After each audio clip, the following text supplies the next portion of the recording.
Assalamualaikum warahmatullahi wabarakatuh. Teman-teman, jumpa kembali dengan Enjoy Channel, channel yang membahas berita teraktual, terhangat dan sedang menjadi perbincangan publik.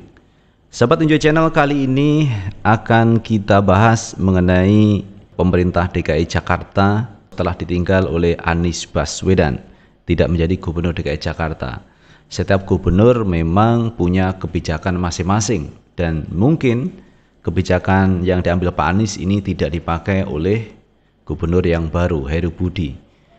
Demikian juga misalkan nanti Heru Budi tidak menjadi gubernur, akan digantikan gubernur berikutnya, mungkin programnya juga tidak dipakai.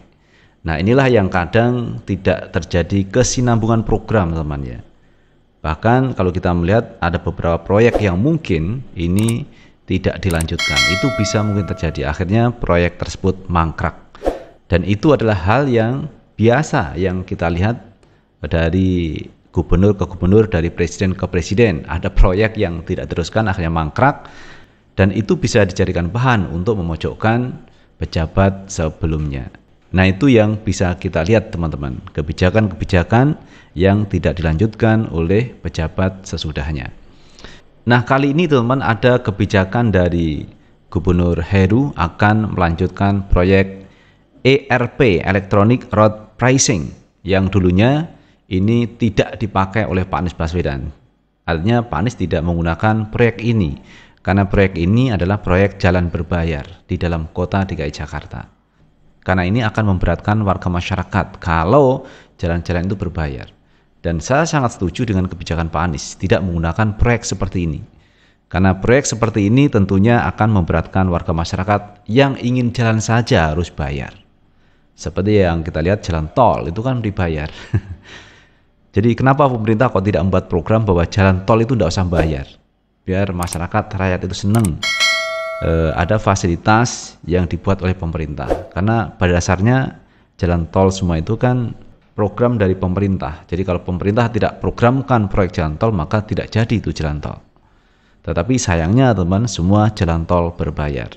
Nah, kebijakan Pak Anies Baswedan di Jakarta juga begitu, yaitu tidak memakai program ERP, Electronic Road Pricing, di mana Pak Anies tidak memakai sistem itu. Artinya orang jalan, orang berkendara itu tidak usah bayar. Tetapi kali ini rasanya proyek itu akan dilanjutkan oleh gubernur yang baru. Coba kita lihat teman-teman beritanya, kita ambil berita dari wartaekonomi.co.id. Proyek jalan berbayar di Jakarta bakal memalak warga.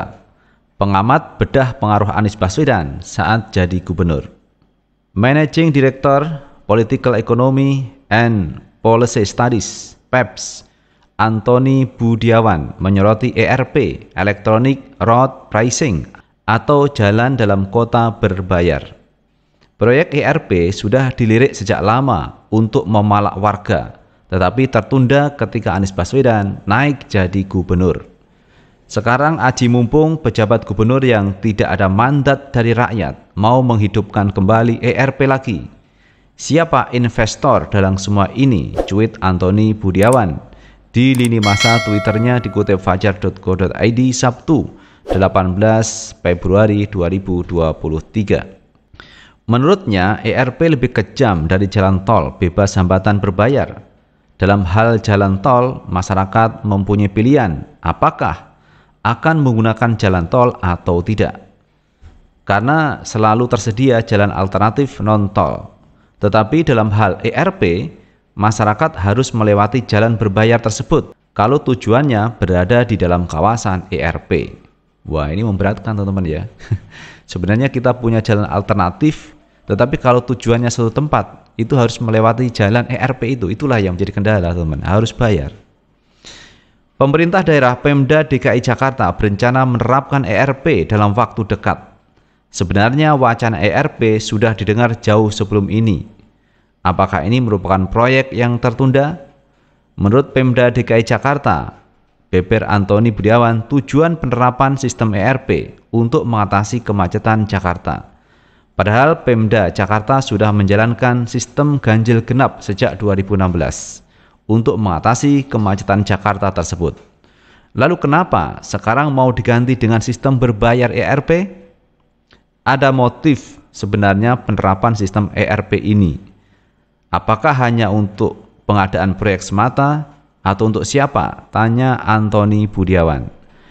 Warga Jakarta menuntut Pemda Jakarta menjelaskan secara transparan apa dasar penerapan sistem ERP. Pemda Jakarta harus menjelaskan bagaimana hasil pelaksanaan sistem ganjil genap selama ini.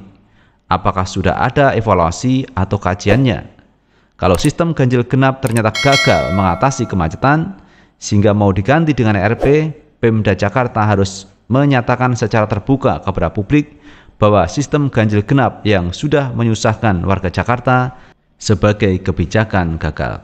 Menurutnya, selama tidak ada evaluasi dan pernyataan bahwa sistem ganjil genap gagal, Pemda Jakarta tidak berhak menerapkan sistem ERP berbayar karena dasar diberlakukannya kebijakan publik ini tidak jelas dan tidak kuat.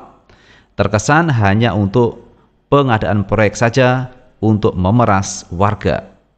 Kedua, Pemda Jakarta harus menjelaskan sebagai investor sistem ERP, apakah Pemda langsung atau ada investor pihak ketiga.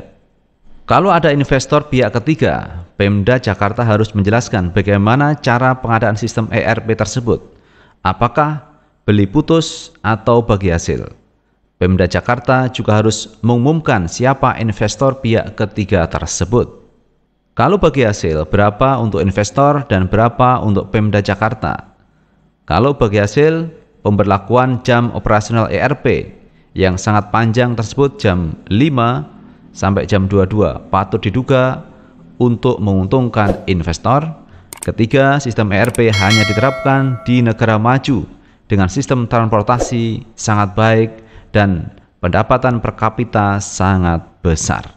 Sistem ERP sejauh ini hanya diterapkan di Singapura, Jerman, Swedia, Inggris dengan pendapatan per kapita pada 2021 masing-masing $72.794 Amerika, $51.204 Amerika, $61.029 Amerika, dan $45.510 Amerika.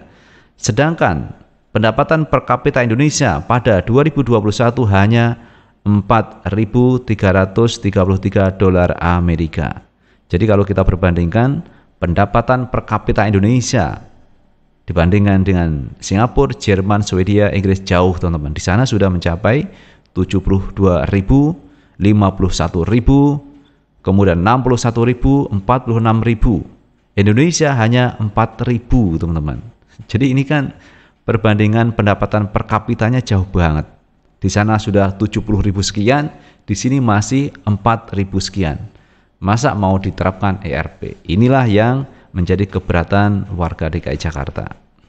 Artinya Indonesia masuk negara berpendapatan menengah antara bawah dan atas sehingga tidak layak menerapkan sistem ERP. Selain juga sistem transportasi publik Jakarta masih belum baik, masih buruk.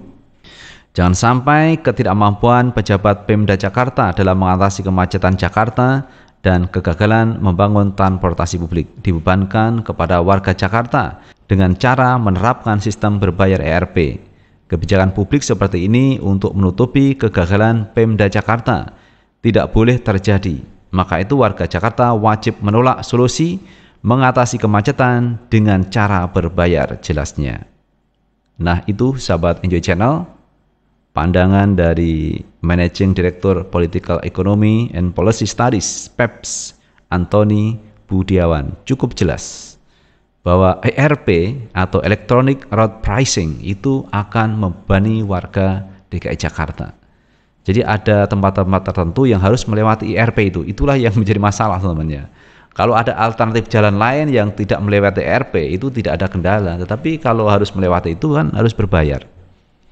Nah, untungnya teman-teman, kemarin ada Gubernur DKI Jakarta Anies Baswedan yang tidak melanjutkan sistem ERP ini. Ini kan luar biasa. Untung ada Anies teman-teman. Tetapi ketika Anies Baswedan tidak menjadi Gubernur DKI Jakarta, kebijakan pun pasti berubah. Seperti ini kebijakan berubah. Tetapi kalau Pak Anies masih menjadi Gubernur DKI Jakarta, mungkin ini tidak akan dilanjutkan teman. Akan tidak dipakai oleh Pak Anies Baswedan. Makanya teman-teman yang ada di Jakarta berbahagialah punya Gubernur Anies Baswedan. Walaupun di sana sini para buzzer menyerang habis-habisan kepada Pak Anies Baswedan, tetapi toh nyatanya Pak Anies Baswedan sangat memberikan manfaat kepada warga DKI Jakarta. Banyak program-program dari Pak Anies Baswedan yang membuat warga DKI Jakarta ini menjadi lebih nyaman dengan Gubernur Anies Baswedan.